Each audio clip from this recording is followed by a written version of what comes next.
Okay, cool. Let's talk the game tonight. Loads and loads of good stuff. It's got that big game feel to it, doesn't it? It does. And there's a lot of articles, of course, on Paris Saint-Germain, the strengths, the weaknesses, but also, no surprise, Neymar. There's a really good piece in The Telegraph, the show pony who became a leader, how Neymar's maturity is driving PSG. Jason Burt writes, few players provoke as much debate or divide opinion so violently as Neymar. He is either a genius or a waste, nothing in between. To many, though, he's greedy, selfish, a player who delights in play acting, diving, feigning injury, or performing only when he wants. But then he goes on, Ali, Jason Burt, to make the point how things have changed perhaps over the past couple of years. There was once a perception of a player that, you know, a little bit lazy, but perhaps that's changed recently. He goes on to say the statistics show that Neymar is running more, while he is as likely to try and provide an assist as score himself. It is all far removed from the image Neymar has had in the past.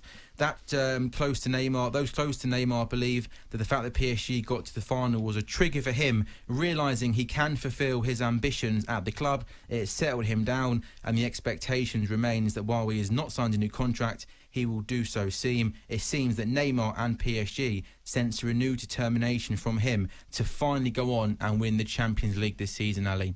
Ali, I think that the first bit there is spot on. Few players provoke as much debate or divide opinion as Neymar. But do things feel differently this year with Neymar from watching him this year? You know, Sam, I actually do. I look at him now and I think there is now a greater level of maturity about him. I think that article was spot on in a lot of the things it said. 2018 World Cup, Russia, I thought it was a bit embarrassing. I'm diving about all over the place.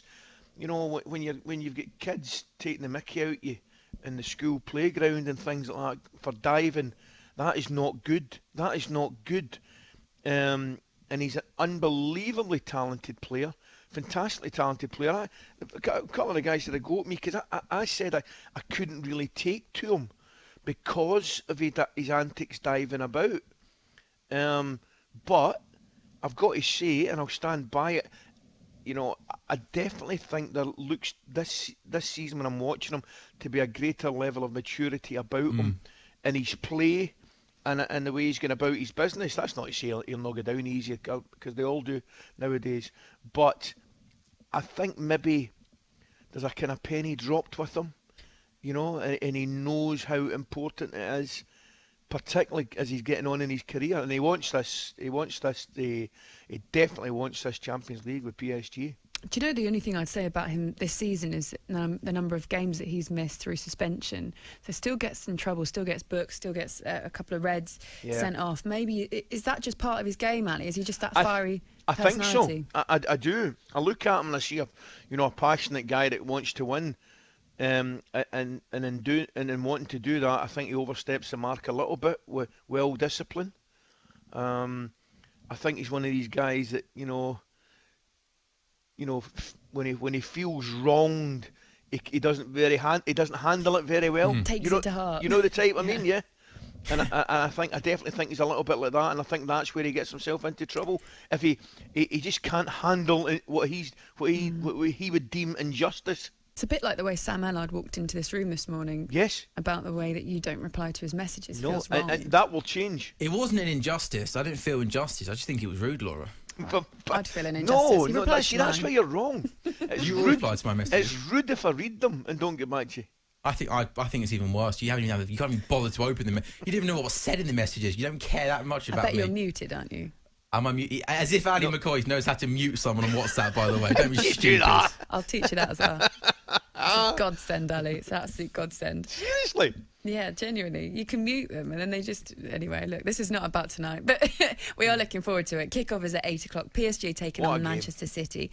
Let's get more on this huge game. We're joined now by football writer in Manchester for The Sun. It's Martin Blackburn. Good morning. Good morning, Martin. Good morning, Laura. Good morning, Ali. Good morning. Just to say, Laura, very well said there on the social media topic, and it's such a great weekend to pick, really, because a lot could be decided this weekend. You know, you could have the title race decided, you could have promotion and relegation issues decided, and maybe it'll make people sort of think about what they're posting. I hope so. Martin, lovely to have you on this morning. We always enjoy talking to you. Tell us a little bit about this tonight, because this is huge. PSG, Manchester City, first leg.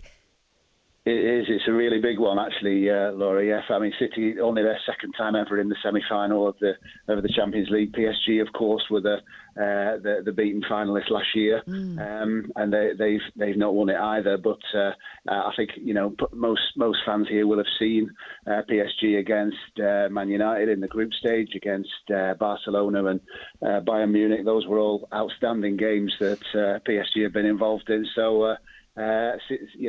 City get their chance at them now, and Pep Guardiola spoke really well yesterday. Tried to take the pressure off his players by saying that they must treat it like a friendly, which I think might be difficult for them given what's at stake. But interesting tactic from Pep. Matt, I was going to ask you. We were speaking earlier on, and I don't know whether you agree. I reckon there seems to be, I don't know, is it a kind of new level of maturity about the likes of Neymar? Because we always knew there was an extremely gifted player in there. I'm going to contradict myself. I'm saying a new level of maturity. I think he's still capable of getting sent off with, if he feels there's an injustice. But I mean, in his general play, there seems to be a level of maturity. Is that a fair comment? Yeah, I think that's right, Ali. I think you think about his performance at Old Trafford in the group stage. He was excellent that night. Pep actually spoke yesterday about the first time he set eyes on Neymar, which was in the Club World Cup in 2011 when he was playing for Santos, and he said he left the Barcelona players. And when you think back to that squad of Barcelona 2011, the standard of players, he said Neymar left his players open-mouthed with what he could do. So, like you say, Ali, we've always known that there was a player there, but 10 years that suggests he's been around for 10 years now, and perhaps he's starting to sort of come to the boil.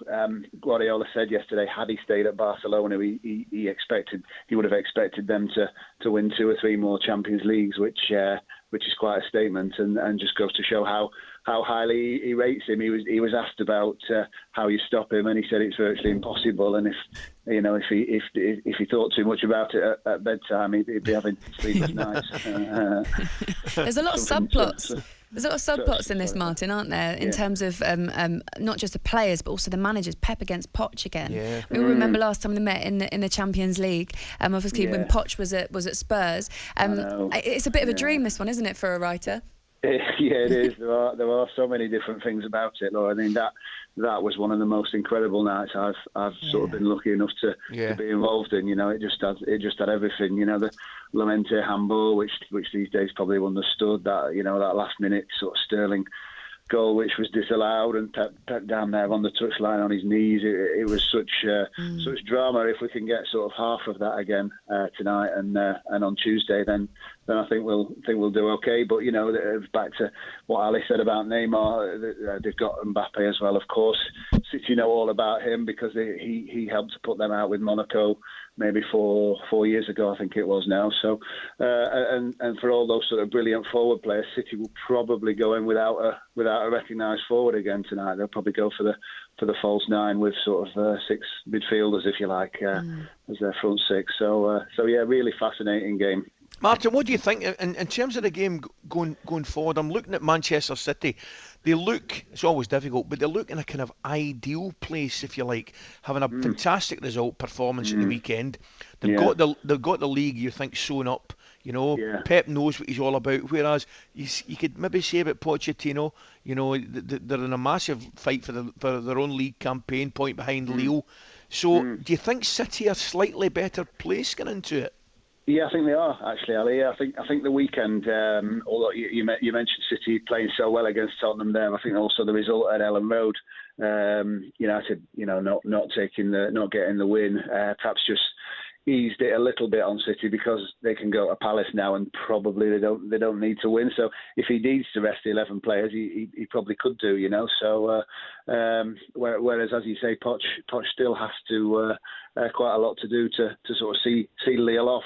I mean, City, they've won 30 of the last 33 games, guys, going into this. So they couldn't really be in any better form than that. And their away form has been absolutely outstanding. Where they've had the problems really is at home. So they'll go there tonight to Paris, and of course, no crowd, as there'll be no crowd at the Etihad, but they won't be overawed by it, and they'll back themselves. Pep said in his press conference he wants them to go there and impose their game, and that the best way to sort of defend is to attack, which is sort of great news for those of us who'll be watching it. Martin, thank you very much for coming on. Thanks, Enjoy Martin. Game. Enjoy the game, mate. Cheers, guys. Thank you very much, Martin. We'll look forward to seeing what he writes as well. In The Sun, that's Martin Blackburn, Manchester football writer for Sun. He mentioned Lille there. He mentioned the French league as well. Lille just a point ahead of PSG at the moment. They've got 4 games left to play.